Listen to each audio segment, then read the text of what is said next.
Bagdana police સ્ટેશનમાં જે ગુનો નોંધાયેલો છે આપ લોકો જાણો છો, અત્યાર સુધીમાં સીટે પહેલાં શરૂઆતમાં 8 આરોપીઓની ધરપકડ કરવામાં આવી હતી અને બાકીના કેટલાક આરોપીઓની પણ ધરપકડ અત્યારે કરવામાં આવી છે.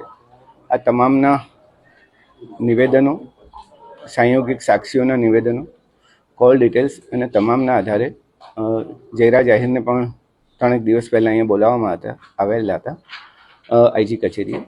એમની પૂછપરછ ચાલેલી હતી અને ત્યારબાદ પણ બીજા 2 આરોપીઓની ધરપકડ સીટે કરેલી હતી અને તમામ પુરાવાઓને અત્યારે ધ્યાને લેવામાં આવ્યા અને આજે સવારથી જ એસઆઈટીએ સાથે તમામ પુરાવાઓનું ચકાસણી કરી હતી અને ચકાસણીના અંતે કેટલીક બાબતો સ્પષ્ટ કરવા માટે જયરાજ આહિરને ફરીથી અત્યારે સમન્સ પાઠવવામાં આવ્યું છે અને સમન્સના આધારે તેમની પૂછપરછ બાદ તમામ એસઆઈટીની ટીમને ચોક્કસપણે લાગ્યું છે કે આમાં પ્રાથમિક પુરાવા પૂરતા છે કે જેમાંથી જયરાજ આહિરની અમે ધરપકડ કરી શકીએ, એટલે આજરોજ એમની ધરપકડ કરવામાં આવી છે.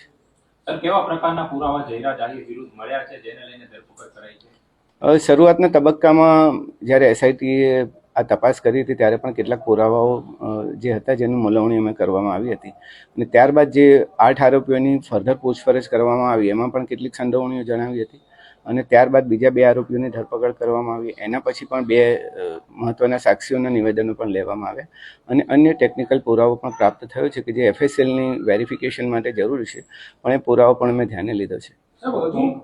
જયરાજ આહિરનો સાહેબ આમાં રોલ શું છે? જે જયરાજ આહિરનો રોલ તમે જે પૂછો છો એ પ્રમાણે છે કે ઘટના તમે જાણો છો કે બુટલેગરે હુમલો કર્યો અને કોઈ બાતમીના આધારે સત્ય દેખાઈ રહી નથી.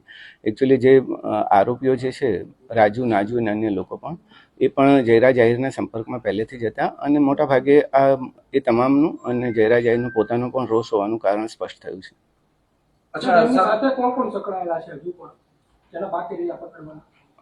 અત્યાર સુધીમાં મોટાભાગના આરોપીઓની ધરપકડ કરી લીધી છે. ટેકનિકલ ડિટેલ્સના આધારે પણ શક્ય છે કે કેટલાક આરોપીઓ હજુ મળી શકે અથવા તેમના પુરાવા અમારે વેરીફાઈ કરવા પડશે. સર, તત્કાલીન પીઆઈ ડીવી ડાંગરનો શું આમાં બેદરકારી ભર્યો રોલ છે? એ હજી અંતરંગ વિષય છે, આંતરિક વિષય છે. અમે તપાસ કરી રહ્યા છીએ કે ખરેખર શું થયું હતું એ વખતે. હાલ પૂરતું અમારું ફોકસ ઇન્વેસ્ટિગેશન પર હતું. ઓલરેડી જે આપણે કલમો દાખલ કરી છે 120B પણ દાખલ કરી છે, 307 પણ જૂની કલમો જે દાખલ કરી છે આપણે એ મુજબનો ગુનો દાખલ કરવામાં આવ્યો છે.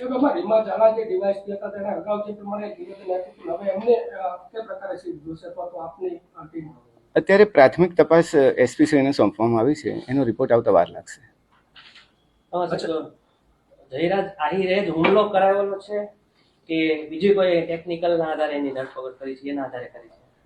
પ્રાથમિક માહિતીઓ, નિવેદનો, કોલ ડિટેલ્સ, એકબીજાના લોકેશન્સ, એકબીજાના સંપર્કોને આધારે તમામ લોકો હુમલામાં સંડોવણી ધરાવે છે. અચ્છા સાહેબ, આરોપીઓ છે તે માર મારતી વખતે વિડીયો કોલ કર્યો હતો. કોને વિડીયો કોલમાં બતાવી રહ્યા હતા? વિડીયો કોલની તથ્યો તપાસવા માટે અમારે આઈપીડીઆર મંગાવવું પડે અને આઈપીડીઆર અમે માંગ્યા છે, આવતા વાર લાગશે, ત્યાર પછી સ્પષ્ટ થશે. અચ્છા સર, એવી પણ માહિતી છે જે દિવસે રિકન્સ્ટ્રક્શન કરવામાં આવ્યું હતું ત્યારે 2 શખ્સો છે તે થેલો ભરીને પૈસા લાવ્યા હતા અને મોબાઈલ લાવ્યા હતા. પોલીસ એવું કહી રહી હતી કે અમે જ બોલાવ્યા છે સાહેબ. તો આ મોબાઈલ શું બદલાવી નાખ્યા છે?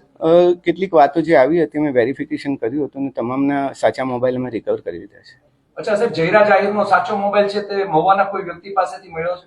ના, હજુ એવી ડિટેલ અમારી પાસે નથી. કેટલા દિવસ વીતવાનું કારણ શું? 26 દિવસ પછી ધરપકડ થઈ? તમામ પુરાવાનો અમે ધ્યાન લીધેલું હતું. પહેલાં 4-5 દિવસ જે 2-3 દિવસની તપાસ ચાલી, ત્યારબાદ ફરીથી અમે તમામ તથ્યોને રિકન્સ્ટ્રક્શન અમારી રીતે કરેલા હતા. તમામ નિવેદનો પણ ફરીથી કરવામાં આવ્યા હતા અને થોડું ઇન્વેસ્ટિગેશનમાં એવો પણ ટાઈમ નથી લાગ્યો જેવું તમે કહો છો. અચ્છા સર, એવી પણ વાત છે કે આમાં જે 8 આરોપી છે તે પૈકીના 6 આરોપી છે તે બોગસ આવી ગયા છે. તેમાં કેટલી સત્યતા? એ હજી સુધી તપાસના તથ્યો અમે ચકાસી રહ્યા છીએ, એવું હજી સુધી નીકળ્યું નથી. સાહેબ, પ્રાથમિક તપાસમાં એવું લાગી રહ્યું છે કે જે ડીવી ડાંગર છે તત્કાલીન પીઆઈ તેમજ જે ડીવાયએસપી હતા તત્કાલીન રીમાબા ઝાલા તેમની આમાં છે તે બેદરકારી છે. એ તપાસનો વિષય અમે એસપીસીને સોંપેલો છે, એનો રિપોર્ટ આવતા વાર લાગશે. નવનીત બાલાજીએ જે પુરાવા આપ્યા એના આધારે જયરાજ આહિર સામે તે પુરાવા મળ્યા છે કે પછી કોઈ? તમામ પુરાવા અમે કહીએ કે તમામ પુરાવાઓને ધ્યાને લીધા છે. જેટલા આરોપીઓ પકડાયા, જેટલા સાક્ષીઓ મળ્યા, ફરિયાદીના નિવેદનો અને તમામનું અને ટેકનિકલ ડિટેલ્સ, લોકેશન્સને આધારે પણ તમને જે પ્રેસ નોટ આપવામાં આવી છે એમાં તમામનો ઉલ્લેખ છે. એક મહત્વના સાક્ષીઓ છે અત્યારે. સર, તપાસ દરમિયાન સોશિયલ મીડિયામાં ઘણા લોકોએ આક્ષેપ કર્યા છે, કોઈ તમારી સામે આવ્યું છે? કઈ ટાઈપના આક્ષેપો? જે માર માર્યો હોય, મકાન પાડી દીધા હોય, ધાક ધમકી આપી ના, અમારી પાસે એવા અને કોઈ મહત્વની સાહેબ વાત એ હતી કે આટલા સમયગાળા દરમિયાન સોશિયલ મીડિયામાં વેમનસ્ય ફેલાવેલી ઘણી બધી પોસ્ટ વાયરલ થઈ હતી. તો એ માટે પોલીસે કઈ કાર્યવાહી કરી હોય અથવા કરવાના હોય, કારણ કે બે સમુદાય વચ્ચે સામસામે આવી ગઈ એસઆઈટી નું કામ અત્યારે સઘન તપાસનું હતું. અમે એસઆઈટી ની રચના ઓબ્જેક્ટિવલી ફક્ત ને ફક્ત તપાસના તથ્યો પર ધ્યાન રાખવાનું હતું. લોકલ પોલીસ ડેફિનેટલી કાર્યવાહી કરશે. સાહેબ, એક પરિવાર આરોપીના પરિવારજનો જણાવ્યું હતું કે તેમના ઘરે પોલીસ અધિકારી પણ ગયા હતા.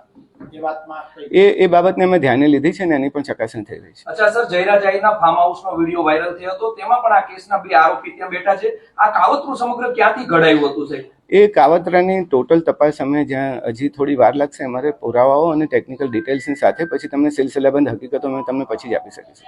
અચ્છા સર, કેટલો ટાઈમમાં વિગત આ મીડિયાને આપશો સામે? ડેડલાઇન નહીં કહી શકાય. ઓકે સાહેબ, હવે ખાસ કરીને આજે તમે જ્યારે ખુલાસો કર્યો છે, જયરા જાહીર આરોપી બને છે, બંને સમાજ વચ્ચે વયમનસ્ય હવે ઊભું ન થાય તેને લઈને ભાવનગર પોલીસનો શું રોલ રહેશે? જો ન્યાયિક તપાસ અમે કરી રહ્યા છે, એસઆઈટીએ ન્યાયિક તપાસ કરી છે, તમામ પુરાવો પણ ધ્યાને લીધા છે. આક્ષેપો પ્રતિ આક્ષેપો તો થતા રહે છે, પરંતુ હજી સુધી એવું કોઈ વૈમનસ્ય ઊભું થાય એવું જણાયેલું નથી. અને છતાં પણ આ પ્રકારનું થાય તો અમારી અપીલ છે કે આ પ્રમાણે સોશિયલ મીડિયાનો ગેરઉપયોગ કેટલાક લોકો ના કરે. સર, એવી પણ આજ સવારથી ચર્ચા ચાલી રહી છે, કોળી સમાજ છે તે 1 તારીખે મહાસંમેલન બોલાવે છે, જેને લઈને આજે એસઆઈટી ને સરકાર દ્વારા આદેશ આપવામાં આવ્યા છે કે જયરા જાહીર સામે પૂરતા પુરાવા હોય તો તેની ધરપકડ કરવી. મેં પહેલા જ જણાવ્યું કે એસઆઈટીનું કામ સઘન તપાસનું હતું. ઓબ્જેક્ટિવિટી તપાસમાં રહી એના માટે અમે કામ કરતા હતા અને એટલા જ માટે લોકલ પોલીસની સામાજિક પરિસ્થિતિનું આકલન કરી એમને ફ્રી રાખવામાં આવી હતી અને અમારા તપાસના તથ્યો પર અમારું આધારિત હતું. એટલે બાહ્ય પરિબળો અથવા બાહ્ય વાતાવરણની એસઆઈટીની તપાસ પર કોઈ અસર નથી. સર, કેટલા ડિજિટલ પુરાવા, સંયોગિક પુરાવા અત્યાર સુધીમાં જે 18 દિવસ આજે થયા છે એસઆઈટી ની નિમણૂક થઈ તેમાં સામે આવ્યા છે? સીડીઆર અમે બધા મોબાઈલના પ્રાપ્ત કર્યા છે. તમામ આરોપીઓના, મોટાભાગના આરોપીઓના એક સિવાયના તમામ આરોપીઓના મોબાઈલ પણ પ્રાપ્ત કર્યા છે.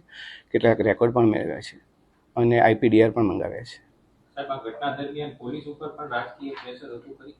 મેં પહેલાં પણ કહ્યું આ જ પ્રશ્નનો જવાબ કે એસઆઈટીની તપાસ એ ઓબ્જેક્ટિવલી કરવા માટે એસઆઈટીની રચના કરવામાં આવી હતી. એટલે કોઈ પણ પ્રકારના બાહ્ય પરિબળો અથવા તો બાહ્ય વાતાવરણની અસર એસઆઈટી પર એટલા માટે ના થાય કે ઓબ્જેક્ટિવિટી ફક્ત તથ્યો અને જે હકીકતો અને પુરાવાને ધ્યાને લઈને જ કરવામાં આવી છે. એ હવે ડિસિઝન લઈશું. સર, પહેલી વાર જ્યારે જયરા જાહીરને બોલાવવામાં આવ્યા એ પછી અને બીજી વાર, તો પહેલી વારમાં એવા કયા પુરાવા ઓછા પડ્યા અને બીજી વાર એમાં બોલાવવામાં આવી ગયા? જો તપાસ એક સતત ચાલતી પ્રક્રિયા છે.